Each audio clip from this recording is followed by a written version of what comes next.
Traditionally, learning a new language is treated a lot like reading a manual on how to ride a bike. Oh, absolutely. Like you sit in a classroom and just study the physics of it. Right. You study the balance, you memorize the gear ratios, you learn the exact vocabulary for the handlebars and the pedals. And you might do this for years. Yeah, but then you step outside, right? Exactly. A native speaker walks up to you on the street, says a simple hello, and you just completely freeze. You fall right off the bike. Well, yeah, because reading about riding a bike is just fundamentally different from actually getting on the seat. You have to feel the gravity, coordinate your muscles in real time. Knowing the rules does not automatically translate to the physical act of speaking. So, welcome to today's deep dive.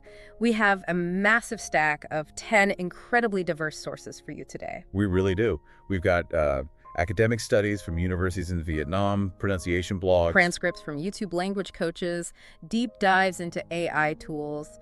We are distilling all of this into a definitive masterclass on how to actually achieve fluency.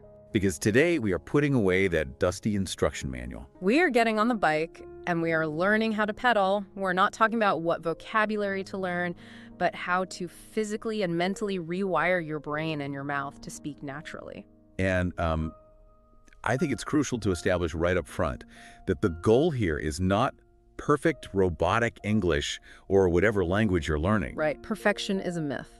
It really is. And honestly, chasing it actually hinders your progress. The goal is clear, confident, automatic communication, removing the friction between your thoughts and your words. So let's unpack this, because before your mouth can produce fluent words, your brain has to process the language entirely differently. Yeah, the translation lag. Yes, that massive roadblock. It's that internal monologue where you hear a sentence, translate it back to your native language, formulate your response, and then try to translate it back before you speak.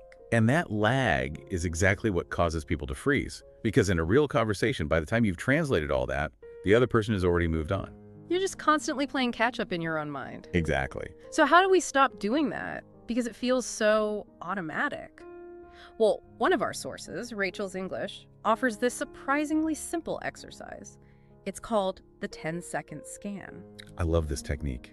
It's so practical. It really is. You basically just look around the room you're in right now, and for 10 seconds, you name every single object you see, strictly in the target language. Right, no translating allowed. None. She suggests you could even pause a movie. Like, she uses a scene from Good Will Hunting, and you just scan a crowded bar. You name things like a baseball cap, a beer tack, spaghetti straps on a dress. And you might wonder, does this actually do anything, or is it just a parlor trick? Yeah, that's exactly what I thought at first. But it does quite a lot. Yeah. The underlying cognitive shift is fascinating. When you do a room scan, you are bypassing your native language entirely. You're forcing your brain to directly associate the raw visual stimuli, like the actual object, with the new word. Yes. Plus, because you're doing it in your own environment, you're building highly relevant vocabulary. You're learning the words that actually make up your daily life. Instead of, memorizing arbitrary lists of zoo animals from a textbook. Exactly. Nobody needs to know how to say hippopotamus on day 2. Right. So you're building this direct bridge. But when we talk about putting language into our brains, we have to talk about the great debate. Active versus passive listening. Oh, yeah. The team at Migaku breaks this down scientifically in their guides. And it trips up a lot of learners, right? It really does. So active listening requires 100% of your focus. You're pausing the audio, rewinding, looking up unknown words in a dictionary. It's intense. Very. Because it demands so much cognitive energy, most people can really only sustain it for maybe 30 to 60 minutes a day before their brain just feels fried. Right. And passive listening, on the other hand, is just having the language playing in the background, like ambient noise while you wash the dishes or commute. Yeah. But wait, let me challenge this for a second. Is passive listening just a lazy way to feel like you're studying without actually doing the work? I mean, can you realistically learn from background noise? That is the exact trap people fall into. Passive listening absolutely cannot teach you new words. Wait, really? It can't. No. If you don't understand the input, your brain just filters it out as static. It just becomes Charlie Brown teacher noises, wah, wah, wah. So it's basically useless for beginners. Pretty much. Passive listening only works if you already have a foundational base of about 1,000 to 2,000 words in that language. Oh, interesting. So what is the background noise actually doing then? It reinforces the words you have already actively studied. Let's say you actively learn a new word, like the Japanese word tabaru for eat. You focus on it. Okay, I've got it memorized. Right. Then later that day, you hear it passively in a podcast while doing laundry. Your brain recognizes it in a natural context. That recognition is what solidifies it in your memory. Ah, I see. So the ultimate strategy, which the Migaku source highlights, is combining them. Exactly. You take a 5-minute video, study it actively, look up all the words. Then you put that exact same video on a loop passively later in the day. Okay, so we've got the room scans, we've combined active and passive listening to lock in the vocabulary, but here's the million-dollar question. Let's hear it. You know the words, you aren't translating in your head anymore, so why is there still a massive disconnect when you open your mouth?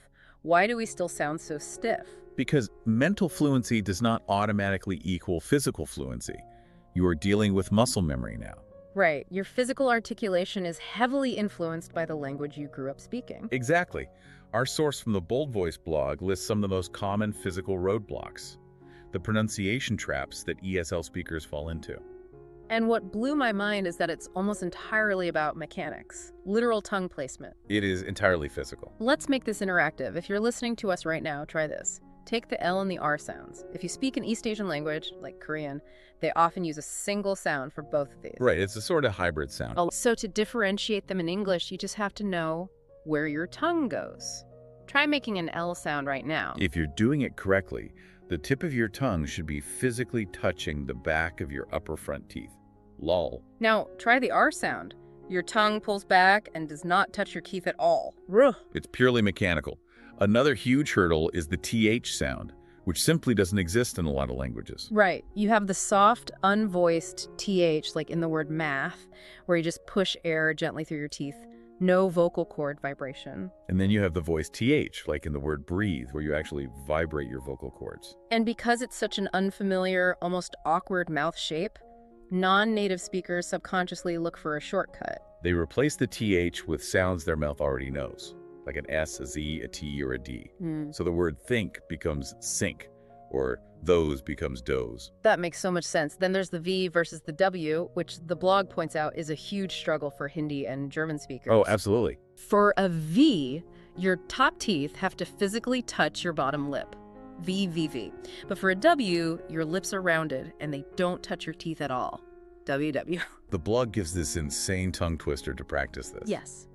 Let me try this.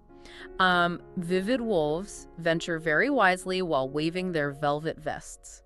Uh-huh. That is a workout for the facial muscles. It really is. My mouth is tired just saying it once. The transition from the lip bite of the V to the rounded W is tough. Yeah. We also see mechanics causing issues with syllables. Right, like speakers of Arabic or Japanese. Exactly. In those languages, consonants are almost always separated by vowels, so they will often unintentionally add extra vowels to English consonant clusters. So a word like street becomes street. Precisely. You have to physically train your mouth to make new shapes. But if you want to sound natural, especially in American English, the experts say you have to master two specific things, the schwa and the flap T. Yes. The schwa is actually the most common vowel sound in the entire English language. Wait, really? The Let's- most common? By far. It sounds like a very lazy, relaxed, Think of the word banana. We don't say banana. We say banana. But not, right. The jaw and lips are totally relaxed for that first and last vowel. And what about the flap T? Oh, the flap T is what happens when a T is wedged between two vowels. Instead of doing a hard, explosive burst of air, your tongue just lightly taps the bumpy area right behind your upper teeth. So water doesn't sound like water. It sounds like water. Water. It's a much softer, quicker tap that keeps the language flowing smoothly. Flowing. That is the perfect keyword to transition to our source from Luke's English podcast. He covers connected speech. Oh, this is huge. This actually answers the #1 complaint I hear from language learners. Native speakers talk too fast. I can't understand them. I hear that all the time. But if we look at the big picture, it is rarely about speed. It's almost entirely about linking. Right. Native speakers do not leave spaces between words. They blend the end of one word directly into the beginning of the next. I love the analogy for this. Think of individual words like separate train cars. Okay, train cars. If you say them separately, they're clunking along the tracks, one by one. Bump, bump, bump. Like a slow freight train. Exactly. But connected speech couples those cars together into one sleek, continuous bullet train. Take consonant-to-consonant linking. Pin pad blends into one sound. pim pad. Or consonant to vowel, turn off, becomes turn off. Yes. And this is where it gets really interesting. The most complex part of connected speech involves what linguists call intrusive sounds. Intrusive sounds. Sounds ominous. Huh. It just means native speakers actually insert hidden consonants between vowels. Say the phrase, see it, naturally, at a normal speed. Okay, let's see it. See it. See it. Wait, see it. I'm putting a Y in there. Where did the Y come from? Exactly. Your mouth is taking a shortcut. Moving from the E sound in see directly to the I sound in it requires stopping your vocalization and restarting it. That takes physical energy. Too much energy. So your mouth takes the path of least resistance and glides between them using a Y sound. It's an intrusive sound. That is wild. And the same thing happens with go away, right? It becomes go away using a W to bridge the gap. Yep. And Luke's English podcast points out that sometimes the sounds mutate entirely. Did you becomes did you. What you becomes watch you, like watch you doing. Exactly. And it's literally identical in sound when you look at phrases like ice cream and ice cream. They are phonetically the exact same train cars coupled together. Ice cream, wow, yeah. And understanding why this happens is vital. If you are trained to listen for clear, separate words, your brain will panic when it hears turn off instead of turn off. You have to train your ear to hear the linked phrases, not just the isolated vocabulary. Absolutely. Okay, so we know what the mouth needs to do, and we understand how native speakers link their train cars. But how on earth do you practice this without having a private tutor sitting in the room with you every single day? This brings us to a fascinating study from Dong Nai Technology University in Vietnam. Right, they took a group of college freshmen who were not English majors. Yeah. Just regular students struggling with fluency. And for 8 weeks, they had them implement a very specific solo practice intervention called shadowing. Shadowing, which is where you listen to a native speaker and you immediately repeat what they're saying out loud, almost at the exact same time. You're trying to perfectly mimic their intonation, their pauses, their connected speech, everything. And the results were staggering. After just 8 weeks, the students showed a 38.6% improvement in fluency. And a 31% improvement in pronunciation. Almost 40% more fluent in 2 months. Just from repeating audio? How is that even possible? It comes down to a cognitive process called automatization. When you first learn a language, it's stored in your declarative memory. Meaning you know the rules, but you have to consciously retrieve them to use them. Right. It's like when you first learn to drive a car.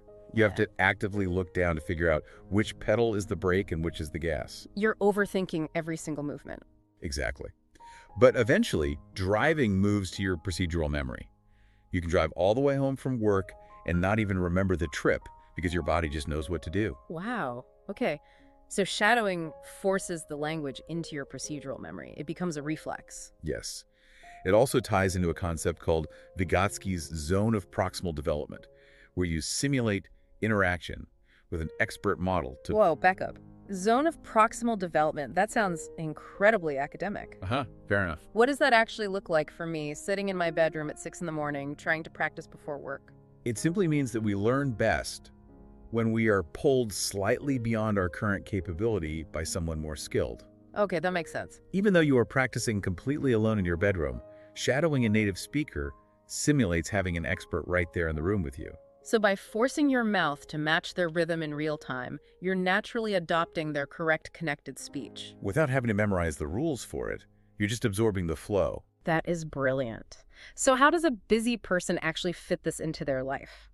Between Gabby's plan from Go Natural English and Kate's 9 tips from English Lessons with Kate, we have a literal blueprint. And the best part is it only takes 15 minutes a day. Consistency is the defining metric here. 10 to 15 minutes of active, focused speaking every single day will drastically outperform a 2-hour cram session on Sunday night. Every time. So let's visualize this. Say it's Tuesday morning. You have 15 minutes before you need to leave the house. Minutes 1 through 3 are your warm-up. This is where you do your shadowing. You find audio of a native speaker. Gabby even suggests using a Bad Bunny salsa song if you're learning Spanish. Which is great because it gets you moving. Right, you just aggressively mimic the audio out loud to get your mouth moving. Then minutes 4 through 6, you grab a notebook, write down 4 or 5 new vocabulary words you notice in that audio, and briefly review them. Okay, got it. Then minutes 7 through 10 are dedicated to one specific real-world skill. This keeps it from getting boring. So on Tuesday, Your task might be sending a voice note in the target language to a friend. Or on Wednesday, you might just open your phone's voice memos and record yourself talking about your breakfast for 3 minutes. And I really want to emphasize that recording yourself is perhaps the most uncomfortable but necessary step in this entire process. Oh, I hate hearing my own voice on recordings. We all do. But we simply do not hear our own voices accurately in the moment. When you listen back, you can actually hear if you're failing to link your words. Or if you're dropping your final consonants, it forces you to self-correct. Finally, minutes 11 to 15. Reflection and a reward. Give yourself a moment to think about what you learned, and then go get your morning coffee. Or take a walk. Do something that triggers a dopamine hit so your brain subconsciously associates language practice with a positive outcome. It turns it into a habit. The brilliance of a structured routine like this is that it removes decision fatigue. You don't wake up wondering how you're going to study today. You just execute the 15-minute loop. It's so simple. So solo practice is fantastic for building that procedural muscle memory. But ultimately, language is a tool for connecting with other humans. Right. We have to take these newly minted skills out into the wild. And to do that, our sources suggest starting with artificial intelligence. Oh, the landscape of language learning has been completely revolutionized by conversational AI in just the last few years. It's totally wild. According to the Practice Me blog and a YouTube guide by language coach Albert Nicosia, students using AI speaking apps showed a 75% improvement in their overall speaking scores. Over just 8 weeks. That's massive. But Nicosia has a very specific hack for this. He says, do not use dedicated English learning apps. This is a crucial distinction. Apps designed specifically for learning a language often treat you like a student taking a test. Right, they give you multiple choice quizzes or force you into rigid, scripted scenarios where you're just reading lines off a screen. Which isn't real conversation. Nicosia says to use conversational AI like the Pi app or ChatGPT voice. You want an AI that treats you like a regular person having a spontaneous chat. But to get the most out of it, you have to prompt the AI correctly to match your level. Yes, his setup is brilliant. First, he recommends taking a free 90-minute online test called the EF-SET-T to find your exact CEFR level. And CEFR is just, the standard grading system used in Europe, right? Ranging from A1, which is a total beginner, up to C2, which is near native fluency. Exactly. Let's say you take the test and score a B1. That means you're at an intermediate level where you can hold a basic conversation but still make plenty of mistakes. Okay. You open ChatGPT voice and you give it a specific prompt. I am a B1 English learner. Help me reach B2. Ask me conversational questions one at a time and correct my grammar after I answer. And then you just start talking naturally, like, hey, how's your day going? Nicosia uses this great analogy for the process. He calls it the virtuous cycle, and he compares it to a helicopter trying to take off. Oh, I like that. Can you explain how that works? Think of a helicopter's rotor. Each blade represents a distinct part of the AI practice cycle. Listen to the AI, repeat or respond, and then listen to your own voice. Okay, so 3 blades. Right. If you miss one of those blades, say you don't take the time to listen back to the AI's correction of your voice, the helicopter is unbalanced. It just violently shakes on the ground and goes nowhere. Exactly. All right. But if you balance all 3 phases, the blades spin faster and faster, gaining momentum until suddenly you achieve liftoff. You achieve actual conversational flow. It's such a powerful tool because it totally removes the anxiety. I mean, AI doesn't get impatient if you take 30 seconds to remember a word. It doesn't judge your accent. Which brings up a fair question. If AI is this infinitely patient 24/7 conversation partner, why even bother talking to humans? Isn't AI just the better, safer option? AI is the perfect sandbox. It is where you build your confidence without the stakes. Yeah. But human beings are the ultimate necessary test. Right, because humans are messy.